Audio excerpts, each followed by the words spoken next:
Arizona Territory, summer of 1885. By noon, the desert had already decided who it meant to keep. Heat pressed down over the Gila Flats like a hand on a throat. The sky was a hard, polished blue, empty of clouds and mercy. Mesquite and cholla cast knives of shadow across the sand, and the distant red bluffs wavered in the glare like something half-remembered. Out there, where the scrub thinned and the dry washes cut veins through the earth, a single black riding skirt lay crumpled in the dust, caught on a cactus spine. 20 yards farther on, a woman's boot print simply stopped. That was where the desert took her. If this kind of quiet, cinematic western pulls you in, you know what to do. Subscribe to the channel, like this video, and tell us where you're watching from in the comments. It helps us bring more stories like this to life. Because what happened next started with a man who had already lost too much, and still chose to ride after one more lost soul. He was a long way from where his life had first come apart. They called him Daniel Price now, though there have been other names before, one shouted by a father in anger, another whispered by a woman who believed in him longer than he deserved. Names get worn down out here. What lasts is the way a man keeps his saddle, the way he meets another man's eyes, the way he rides when there's nothing in it for him but the chance to do one thing better than the last time. Daniel stood outside the livery in the town of Copper Reach, watching heat shimmer over the street. Copper Reach was a thin string of buildings pulled tight along a single dusty road. Saloon Mercantile, church with a warped bell, 2 boarding houses, and a crooked sign that promised baths and shaves in letters that had given up on being straight. The day had started like any other, chores done slow, words spoken slower. He'd watered his bay mare, checked the cinch twice out of habit, and planned to ride fence with a Circle T outfit before the worst heat settled in. The bullet lodged near his spine from a border job gone bad liked to wake up around midday. He preferred to be in the saddle and moving when it did, so the pain had somewhere to go besides his skull. Copper Reach moved lazy in the mornings, a drunk sleeping off regret against the saloon wall, a girl hauling water with hands too small for the bucket, a dust devil unwinding itself at the edge of town, then thinking better of it. Then the stage had arrived. It came in off the west road like it always did, wheels rattling in protest, horses flecked white with foam, the driver hunched and hollow-eyed from too many miles and not enough shade. Dust boiled up under the wheels, then dropped back to the earth as the coach shuddered to a stop in front of the Mercantile. Only one passenger had stepped down. A woman, not the kind who traveled with escorts and trunks, no silk, no lace. She wore a plain traveling dress the color of cooled ash, skirt hem dark with road dust. Her hair was pinned up in a way that said practicality came first. Always. The sun caught threads of copper in the dark. Hands gloved, jaw set, eyes scanning the street like someone taking a measure of a place that might either save her or finish the job life had started. She had walked past him then, searching for a name on a scrap of paper. The brother she said she had come to find, the last of her people in a country that had already taken too many. Daniel had noticed the way her shoulders held tension like a habit. He had looked away, because he had learned, long ago, that looking too long at another person's burden made you start wondering what you owed them. By noon, her brother had not appeared. By noon, the stage had rattled on without her. And by a little after noon, the wind had brought a sound that didn't belong over the flats at all. A single shot, thin, distant, cut off quick. Men in town had paused, looked up toward the low hills, and then gone back to their work. Out here sounded strange things. A gunshot could be a ranch hand putting down a lame steer, a prospector testing a claim, a fool teaching his shadow a lesson. It could also be something worse. But Copper Reach was a town that had grown tired of guessing wrong. Daniel had heard it too, felt it land in the same part of his chest where another shot lived, the one that had taken his sister years ago when he'd chosen the wrong side of a river and the wrong men to ride with. He had told himself the noise meant nothing. The day had enough weight already. The Circle T still needed its southern fence checked before the night riders came hungry. Then, an hour later, the bay mare's head had come up sharp, ears pricked toward the west. A livery boy had run into the street, face pale under the dust, saying the stage had dropped a passenger by the old well and she hadn't been seen since. Someone had found her skirt, snagged on cholla, and nothing else. The desert had taken her, and the town busy surviving, had decided, in that muttered way towns did, that there was nothing to be done. A woman who walked out into the flats alone between noon, and 3 knew the bargain she was making. The sun made rules out here that no sheriff argued with. Daniel had stood there, dust in his throat, the ache in his back building from a dull throb to a low, steady roar. He could have turned for the Circle T, could have told himself she was already gone, that chasing ghosts was a young man's mistake. He'd done enough of that. Instead, he had cinched his saddle tight, swung up slow so his leg wouldn't buckle, and turned the bay toward the west road. He rode alone. The flats beyond Copper Reach had no love for men. Creosote and Ocotillo, dry washes and low stony ridges, all of it laid out under a sun that seemed personally offended by the presence of anything with blood in it.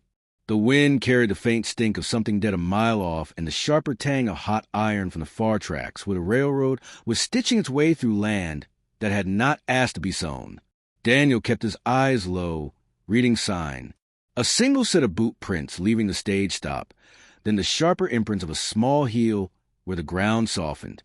The prints wavered once, then steadied, then angled away from the faint wagon track toward the old Santa Rosa well. That made a kind of sense. People drawn thin by travel think first of water. He rode at a careful trot, conserving the mare's strength. Sweat darkened the bay's neck and flanks. Daniel's shirt stuck to his back, salt crusting the collar. The pain near his spine was a live thing now, chewing on nerve and bone, reminding him of the night years ago when Lee had slammed into him and dropped him to the floor of a border cantina. Back then, he'd gone down in a storm of splintered wood and spilled whiskey while his sister screamed above him, hands slick with his blood. He had lived. She had not. The men who had started the fight had ridden off into the dark with pockets heavier and souls lighter, and Daniel had spent the years since trying to find some correct shape for the guilt and failing. The desert leaned in around him, listening. He reached the old well in under an hour. It sat where the flats began to break toward low rock, a ring of stone half collapsed, the rope long gone, the water below reduced to a sour-smelling puddle far down in the dark. No sign of the woman. Only the crumpled black riding skirt snagged on cactus, torn where something or someone had yanked it free. Beyond the well, the prints changed, no longer just hers. Another set, heavier, wider, the sharp, shallow outline of a man's boot, then the drag mark where a heel had slipped, then both sets turning together toward the teeth of the red hills. The desert, Daniel knew, did not always take people alone. Sometimes men helped. He followed. The land rose in broken shells of sandstone. The mare took the climb slow, nostrils flared, sure-footed even with the heat pushing at her lungs. Lizard tracks scribbled over the sand in frantic hieroglyphics. Once, a rattler lifted its head from the shade of a rock, tongue tasting the air. Daniel rode around it, eyes never leaving the path the woman and her shadow had taken. He found the first sign of struggle in a narrow gully where the wind had piled sand against a wall of stone. A glove, small, the stitching undone at one seam. A smear in the dust where a knee had gone down hard. A scuffed imprint where someone had turned. Fast. Farther on, a cartridge casing gleamed dull brass in the half-shade of a scrub juniper. One shot. The one he'd heard in town. No blood. Not here. He pressed on, following the trail as it broke from the gully onto a higher shelf that looked out over a maze of arroyos and buttes. From up here, the world felt wider and smaller all at once. Wide enough to lose a soul in. Small enough to see exactly how far you'd fall if you misjudged a step. He saw them then. Far off, cutting across the broken country toward a notch in the hills, a single rider on a dun Mustang, a second figure slumped over the saddle horn. Even at distance, he could see the way her arms hung limp, hands tied. The man rode with the ease of someone who knew every crack in the rock, every wash that could hide tracks, heading not for town, not for water, but for the ragged boundary where the mesas fell away into Badlands, a place people avoided, because too many didn't come back. If you made it this far, if the quiet and the grit sit right with you, subscribe, like, and tell us your corner of the world in the comments. We'll keep riding these edges and bringing them back whole. Daniel knew that man, not by name but by habit, the look of him, the rhythm of the ride. Men who stole people rarely moved like prey. He also knew his own limits. The mare was already laboring. The heat was climbing toward its worst. The pain in his back had begun to pulse behind his eyes, each heartbeat a white flash. He could turn back. He could ride for help, such as it was. A few men in Copper Reach who might be willing to saddle up, take weapons off hooks, ride with him into the rocks. By the time they organized, argued, filled canteens, the dun Mustang and its rider would have vanished into 10,000 cracks in the world. Or he could go now alone, through the hottest part of the day, against a man who had the lead, the terrain, and a hostage he could throw away if pushed too hard. For a moment, suspended there above the maze, the desert seemed to hold its breath around him. The wind dropped. Even the insects went still. The last time he had hesitated, his sister had died. Daniel turned the bay's head toward the narrow trail that led down into the stone. The descent into Badlands was like stepping into a kiln. Heat bounced off rock walls, magnified in the tight spaces. Air grew thin and metallic, tasting of old ash and iron. The trail twisted between hoodoos and crumbling shelves, doubling back on itself, then spilling into sudden open bowls of sand before squeezing again through crevices barely wide enough for a horse. The sign was clear when he could catch it. The dun's fresh prints, the scuff marks where a bound boot had dragged. Once, the faint stain of blood on a pale stone where someone's head must have hit. He rode hunched, hat low, jaw tight, every jolt sending a spear of pain up his spine. Sweat ran down his back in sheets, soaking the waistband of his trousers, turning dust to mud at his collar. The bay's breathing grew harsh, sides heaving. Still, she went where he asked, ears flicking at the echo of her own hooves, at the distant crack of stone cooling in the shade. Time stretched. The sun moved. Shadows changed shape and allegiance.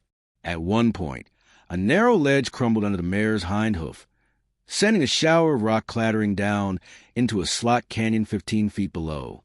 Daniel slid his weight forward, whispering wordless reassurance, and the mare found new purchase by inches. He didn't think about what waited if he slipped. Falling had already taken enough from him. In the deepest part of the maze, sound moved strangely.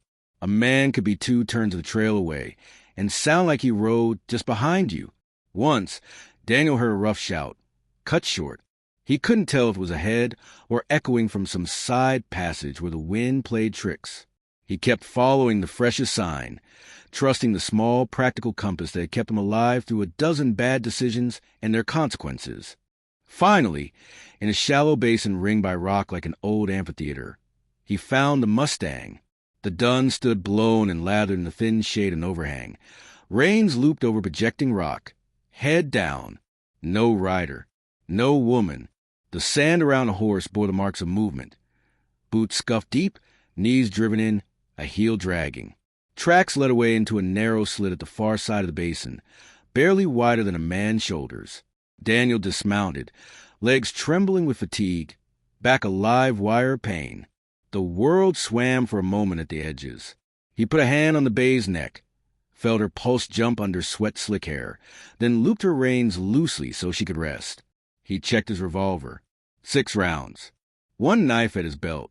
1 tired body that had already spent more of itself on this day than was wise. The slot canyon gaped ahead, a vertical wound in the rock, thin ribbon of sky above. Cool air whispered out of it, smelling faintly of minerals and old, trapped rain. He stepped in. Inside the slit, sound changed again. His boots scuffed on packed sand, the noise swallowed quickly by the narrow walls. Light fell in angles, sharp and pale. Here and there, someone had carved initials into the rock where the stone widened just enough for a man to breathe easy. Halfway along, he heard it, a small, choke sound. Half cough, half sob, then a low, angry murmur. A man's voice. The words themselves didn't matter. The tone did. He moved slower, shifting his weight to keep stones from skittering. The old pain in his back pulsed with each step, warning him that whatever this day demanded, it was nearly all spent. The canyon widened abruptly into a chamber where the rock had fallen away overhead, opening a ragged eye to the sky. Sun knifed in, hot and white. In that harsh circle of light, a man stood over a shape on the ground. The woman from the stage lay on her side in the sand, hands bound in front of her, cheeks smeared with dirt and blood, one boot missing. The kidnapped boot was near the wall, as if someone had flung it after pulling it off. Her chest rose and fell in shallow, quick breaths. The man, lean, leather-faced, eyes blown narrow by too much glare and not enough conscience, had one hand on his belt and the other resting on a pistol near her head. Whatever he had intended to do next, it was clear he did not plan to be interrupted. Daniel took all of this in with a single, burned-in glance, the way you memorize a trail when lightning hits close. There were choices here. He could call out. He could try to reason with a man who had already dragged a bound woman into the desert. He could attempt to line up a clean shot and hope the bullet found its way without passing through her. Instead, he did what men sometimes do only when they have already survived the worst thing they can imagine. He stepped fully into the open, drew, and advanced. The kidnapper's hand went for his own gun. Sand kicked. Steel rasped. In that narrowed, white-hot second, the old wound in Daniel's back screamed through him like a warning and a memory combined. Another room. Another gun. His sister's blood. He fired first. The sound slammed off the rock walls, rolling back on itself. The man jerked, staggered, shot wild. Stone behind Daniel's shoulder spat dust. Another shot from Daniel, lower, more controlled this time, and the man went down hard, pistol skittering away across the sand. Silence rushed in after the echoes faded, thick and sudden. The smell of cordite and hot stone burned his nose. His hands shook from pain or adrenaline or the way the past had just shoved its arm to the present and changed the ending this time. He crossed the space between himself and the woman in 3 uneven steps, the muscles in his back threatening mutiny with each movement. Kneeling sent a white flare of agony down his leg, but he took it. Pain was a small cost, measured against what might have been. Her eyes were open now, wild and unfocused. He could see the confusion there, the readiness to flinch from whatever came next. She did not know who he was or why he was there. All she knew was that the desert had taken her, and now another man knelt in its place. He cut the ropes from her wrists with his knife. Rope burns stood out angry and red against her skin. When he helped her sit, she swayed like someone trying to remember gravity's rules. The man on the ground moaned once, then went still. Daniel checked him without ceremony. No pulse worth mentioning. The desert had taken him, too, in its own way. The woman tried to stand and faltered. Heat stroke and fear had drained her in a way sleep couldn't fix without help. Her lips were cracked, eyes rimmed raw. He took his canteen from his belt, held it for her, measured each swallow. Water, given wrong, can kill as quick as a bullet. Out under the raw sky, the sun moved its slow arc time in the canyon felt thin and strange. There was still the matter of getting back out. Carrying another human being through stone and sun with a back full of lead and years behind it is not something a man does because he believes he will enjoy the outcome. Daniel did it because all the other choices, the ones where he left to walk alone, the ones where he rode back to town and let the story finish without him, had already been taken by a younger version of himself, and he'd seen how those ended. He half led, half lifted her through the slot, one arm around her waist, her weight alive, unsteady thing against his shoulder. Every few steps, she stumbled, toes dragging, the desert having already taken more from her than she knew. His spine protested with each shift, pain spreading like fire through his ribs, up into his chest. The light at the end of the slit was a white rectangle that refused to get closer the way distances do when a man is nearly spent. He set his jaw and kept moving, counting breaths instead of yards. They reached the basin. The dun nickered once, restless. The bae lifted her head, ears pricked, as if uncertain whether she had just seen her rider climb back from hell or into it. He got the woman up on the bae's back by stages, knee on stone, hand on horn, the kind of determined, graceless scrambling that still ends a body in saddle. He strapped her in as best he could with his own belt and the remnants of her rope. Not tight enough to hurt, just enough to keep gravity from taking her if she fainted. Then he mounted behind her, teeth bared in a rictus that wasn't quite a grimace and wasn't quite a smile, just something his face did when the pain had gone past the place words could serve. He gathered the reins, spoke to the bae in a voice that shook and turned her toward a maze. The ride out was worse. The sun had shifted. Shadows were new and unfriendly. The rock faces radiated stored heat back at them. Twice, he misjudged a turn and had to haul the mare up short before she stepped onto gravel that would have taken them down together. Once, his vision narrowed to a tunnel, edges black, and he didn't realize until the bay stopped on her own, sides heaving, refusing to move until he blinked the dark away. He talked to the horse because it kept him from groaning. He kept an arm around the woman because letting go would have been simpler, and right now, simplicity felt like surrender. The bullet scar in his back roared with every jolt, as if the lead had woken in him again and decided to finish what it started. Somewhere in that burning climb, the woman's head sagged back against his shoulder. He could feel the thread of her breath on his neck, shallow but steady. That small rhythm became a metronome against which he measured his own. When they finally broke back onto the higher shelf and saw the wide, harsh bowl of the flats below, heat dancing over like ghosts, he felt something in his chest loosen that had been locked tight since the sound of that first shot. The world was still hard and bright and unforgiving, but it was world again, not oven or grave. From there it was miles, rough, thirsty, punishing miles, but ones he understood. The mare plodded, each step an act of obedience to the hands on her reins. The desert threw its last tricks at them. False mirages of water, rocky patches that rose out of nowhere, wind that sandblasted their faces raw. Daniel rode through all of it, eyes fixed on the thin smudge on the horizon that marked Copper Reach. By the time they reached town, the sun was leaning west, and the shadows of the buildings had grown long and cool. People came into the street as the horse clattered in, drawn by the sight of a man and a woman slumped together in the saddle, both looking like they'd been dragged behind the mare rather than carried by her. Hands reached up to take her down. Arms lifted her away. Voices rose, questions layered over gratitude. Fear stirred into curiosity. Daniel slid to the ground last. When his boots hit the packed dust, his legs folded, the strength gone from them like water from a broken bucket. He caught himself on one knee, breath sawing, vision blurred. He felt rather than saw the woman turn toward him, supported now by others, the weight of the desert already starting to slide from her shoulders onto theirs. Someone asked him why. He didn't answer, at least not out loud. In a quiet place inside him, the place that still held his sister's name and the sound of shot in a border cantina and the bitter taste of survival that didn't feel earned, the answer was simple. Because this time he could. Because the desert had taken enough. Because the cost of not riding had finally grown heavier than the pain of riding through hell. Days later, when the worst of the heat broke and the story had already started turning into something with neater edges in the mouths of the townsfolk, the woman, her strength returning in careful ounces, would look out over the flats at sunset and think of the line between where she had been taken and where she had been returned. She would go on with her life, maybe leaving Copper Reach, maybe staying.